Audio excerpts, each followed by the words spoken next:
Jamahl, what did you see from your team tonight as you guys fell short in this game on the road? Yeah, I saw a lot of fight. That was one. That was the first thing I saw. Second thing, you talk about the game being in the margins.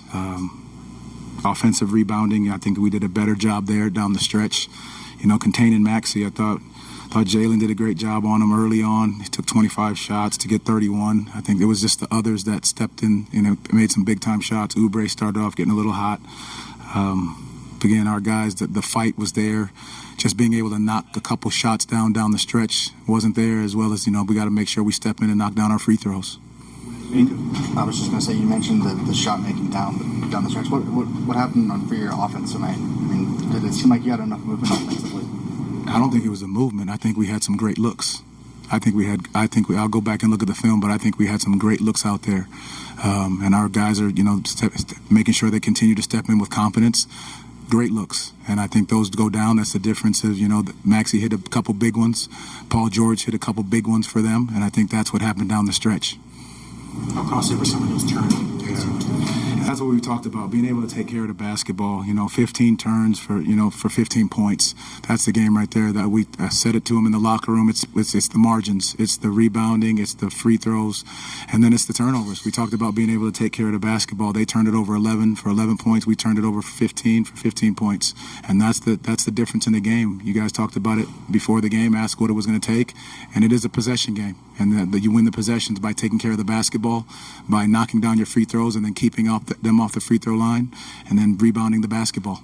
How difficult was it to play from behind? It felt like the game was played in this 6-7 point window where every time you guys made a push, you just turn over at the wrong time, didn't make a key shot, they come back and make. Yeah, those are the momentum swings within the game. I think our guys, for the most part, did a very good job of not trying to chase it back down. But again, to your point, it was that one costly turnover in the moment when you're making a run.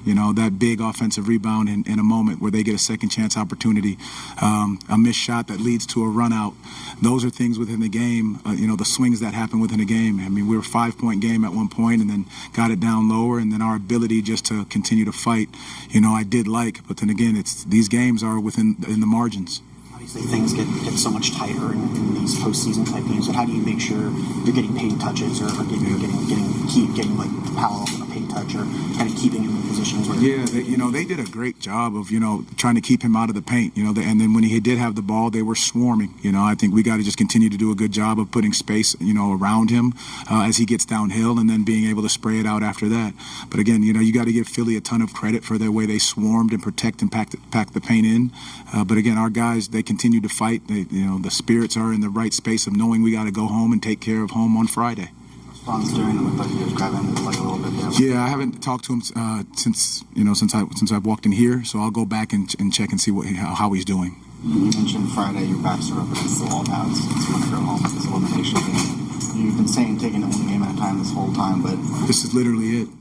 This is it. One game at a time, and this is the one game that we've got to make sure we go home and take care of. And our fans are going to be there ready to go, supporting us, and as we make sure we take care of home. Is there frustration with watching this loss and not being able to take advantage of this? I don't think anybody's in the locker room happy, but I don't think there's a sense of like we could have got this one, absolutely. But then at the end of the day, you have one more opportunity. So that's the way you've got to look at it versus, disappointment, yes, but at the end of the day, you have another opportunity, and I think that's how we have to look at it, the opportunity to go home in front of our fans, great fans, and make sure we take care of Charlotte.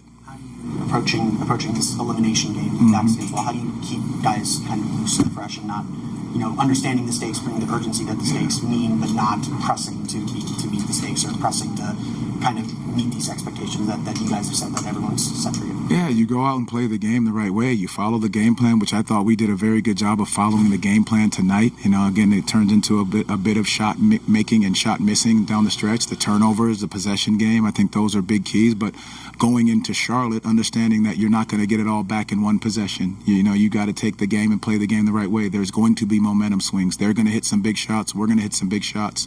There's going to be things that happen in the game that we've got to make sure we keep our poise, keep our together, and then make sure that we are focusing on the game plan the right way. Obviously, the energy of the crowd tonight helped Philly. How important will it be for the Orlando crowd helping you guys on Friday? It's huge. I told you we've got some of the best fans in the NBA, and I think